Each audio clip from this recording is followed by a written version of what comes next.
Hi everyone, my name is Savvina and I'm a PhD student at the CWI, the Center for Mathematics and Computer Science in the Netherlands. And I generally work on book recommender systems, hence this generic slide that I always use. And this paper that I'm going to talk about today, I've presented an earlier version of it at FactRec last year, and I also talked about it at the doctoral symposium last year also. So if you've heard these things before, bear with me. I'm not going to keep you for long. But yeah, so the main idea of this paper is that while I was working or experimenting with different types of recommender systems, trying to figure out what kind of bias book user interactions are susceptible to, I, I stumbled onto a problem, and the problem was that I could not for the life of me gain consistent results. So it might be that one library was given some sort of result, a different Python framework was giving different results, a slightly different version of the dataset was giving different results. So I couldn't really have something stable. And that ended up becoming two whole chapters of my PhD. So basically, I think we understand that bias is something that is very much related to data and algorithm properties, and that makes it quite specific and contextual.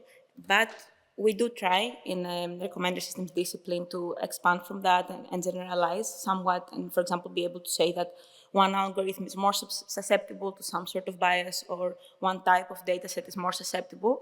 And there are ways to try to benchmark that, for example, with different type of data sets. But of course, as we all know also, a lot of the data sets are old and outdated in some way. And also, yeah, by default, you are bounded by the specific properties. So is it that the algorithms are susceptible to some sort of bias, or is it that they happen to interact with the same 5 datasets that we all use, and they have some similarities that make them seem this way? So to kind of play a bit with that, in our work with my co-authors, we followed the following approach, which is to experiment with different combinations of data and algorithm characteristics and observe the effect on popularity bias. So on the one hand, we thought about what kind of data characteristics in a typical rating or ranking prediction scenario could lead to popularity bias and generate actually data accordingly, and then also identify in various algorithms what are important configurations, what differs between different libraries, and we evaluated bias for each of these combinations. So about the data characteristics, I've noticed that in different studies, even though they do process explicit interactions, they don't account for that very often. It's not always the case, of course, but they treat popularity bias as something that is unrelated to whether the popular items are also well liked. At the same time, there is some work on the fact that some users might be more influential than others. This is more obvious in a neighbor scenario, but not always. So the question is also, what do users with big profiles like? What the ones that have a lot of impact on the system?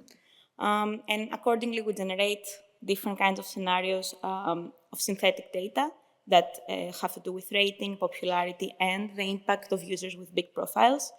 But we kept the interactions stable based on the version of BookCrossing, because as I said, I work with books. But we also used other real data sets, or more like data sets from real systems.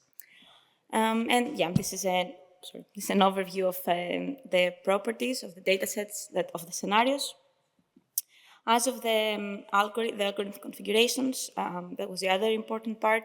We played with some configurations. Usually KNN there are some obvious ones, but also a matrix factorization algorithm. We tried 2 different solvers from 2 different libraries, and also a deep matrix factorization algorithm, where we just played with a number of latent factors to see the effect.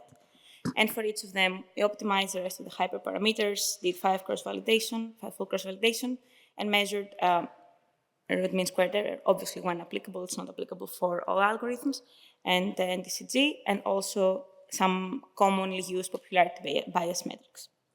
So I don't have a lot of time to go through all of the results. You can read them in the paper, but there are some things to notice, even for a simple algorithms such as K and N. Popularity bias is not always present, or not always in the same degree. It changes between scenarios, it changes between setting a parameter slightly differently, and also it changes between versions of libraries that the parameters are not tweakable and they're somewhat invisible, one could say. So yeah, I'm not going to go through them too much, but you can see that there are big differences, and sometimes, for example, that increasing the minimum neighbors generally increase popularity bias across scenarios and metrics, but this is not present. This metric is not present in all libraries. This configuration is not present in all libraries. And this was the case for all the algorithms, and that they have the configurations have a big impact on bias.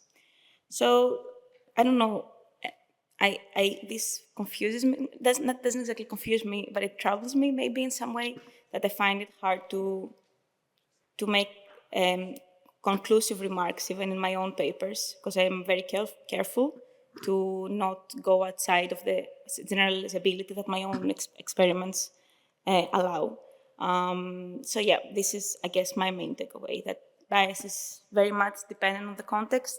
There is an impact that we cannot see, and that at the same time, as researchers, it's very important that we're very careful when we document the research process, and that we make it transparent also for other researchers to be able to see what are the limits of our conclusions. And that's it. Thank you.